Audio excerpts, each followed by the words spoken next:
Hello friends, आप सभी लोगों का स्वागत है हमारे यूट्यूब चैनल पर। तो आज हम देखेंगे कक्षा 8 का हमारा इतिहास और नागरिक जीवन, यूपी बोर्ड का पाठ 8। पाठ का नाम है भारत में राष्ट्रवाद का उदय एवं विकास। तो देखिए दोस्तों, जैसा कि हमने इस वीडियो में इस पाठ के प्रश्न उत्तर को लिया है, तो चलिए देखते हैं। प्रश्न नंबर 1 है बहुविकल्पीय प्रश्न।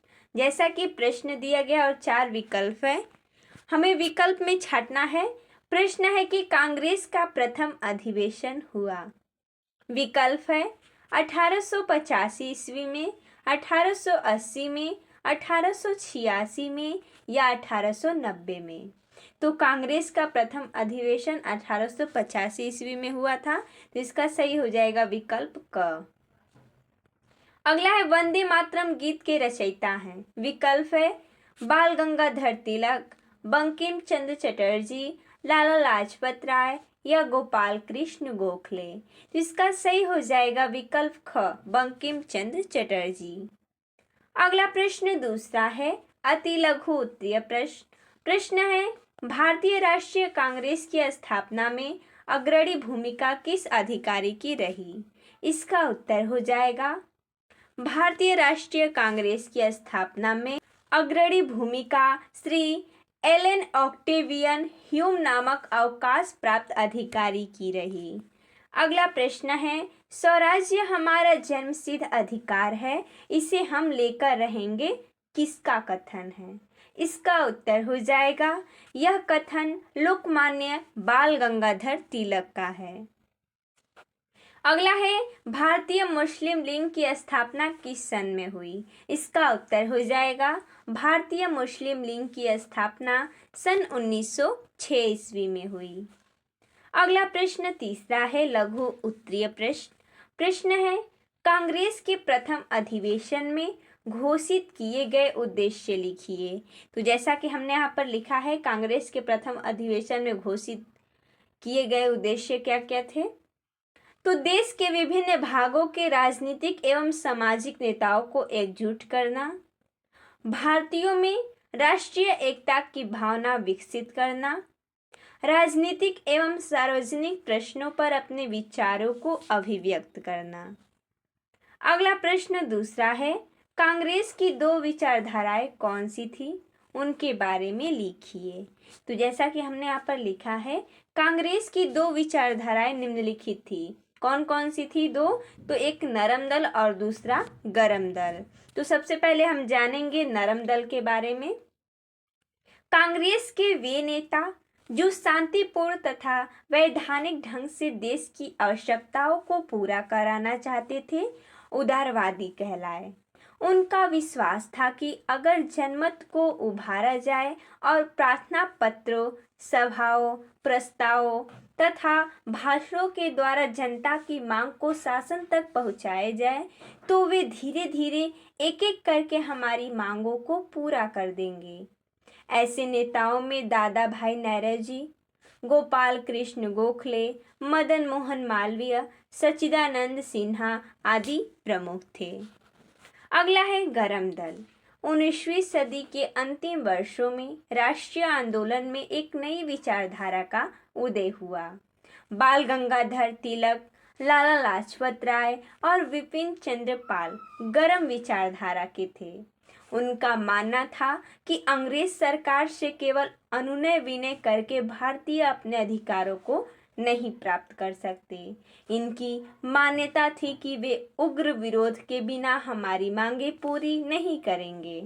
लोकमान्य तिलक ने स्वराज्य हमारा जन्मसिद्ध अधिकार है, इसे हम लेकर रहेंगे का नारा देकर जनता में देश प्रेम की भावना भर दी।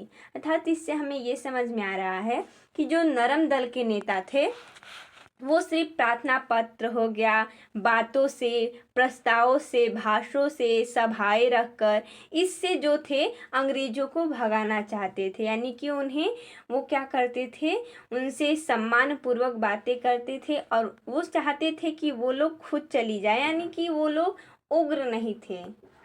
लेकिन उसी जगह पर जो गरम दल के नेता थे वो लोग क्या करते थे, उग्र थे।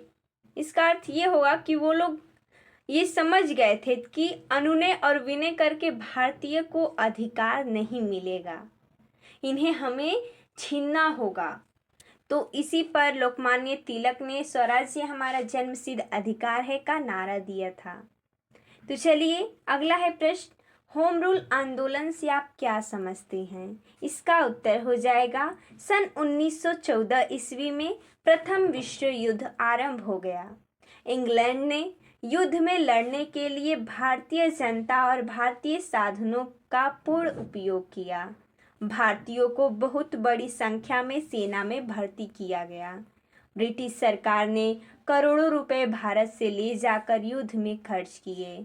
ब्रिटिश सरकार ने युद्ध बंद होने के बाद कांग्रेस की मांगों को पूरा करने का आश्वासन दिया था। इसी आधार पर भारतीयों ने विश्व युद्ध में ब्रिटिश सरकार की सहायता भी की थी, किंतु युद्ध की समाप्ति के बाद अंग्रेज अपने वादे से मुकर गए। 1916 ईस्वी आते आते कांग्रेस के दोनों नरम एवं गरम दलों और दूसरी ओर कांग्रेस एवं मुस्लिम लीग में समझौता हो गया। इसी समय श्रीमती एनी बेसेंट एवं लोकमान्य बाल गंगाधर तिलक ने होम रूल आंदोलन प्रारंभ कर दिया। अगला प्रश्न दिया गया है, चौथा है दीर्घ उत्तरीय प्रश्न। प्रश्न है, भारतीय राष्ट्रीय कांग्रेस की स्थापना कब और क्यों हुई, स्पष्ट करिए।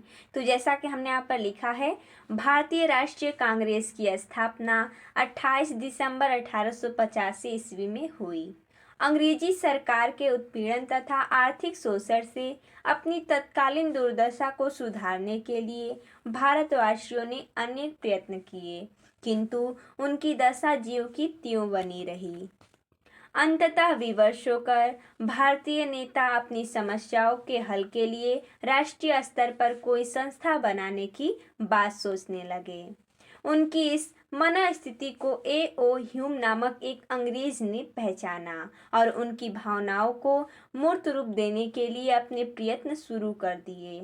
उसने विभिन्न भारतीय नेताओं से विचार विमर्श किया और अंत में 28 दिसंबर 1885 ईस्वी को देश के विभिन्न भागों से आए हुए 73 प्रतिष्ठित व्यक्तियों के सहयोग से भारतीय राष्ट्रीय कांग्रेस का जन्म हुआ। तो देखिए दोस्तों, जैसा कि हमने इस वीडियो में इस पाठ के प्रश्न उत्तर को देखा, तो मिलते हैं हम तब तक के लिए। धन्यवाद दोस्तों।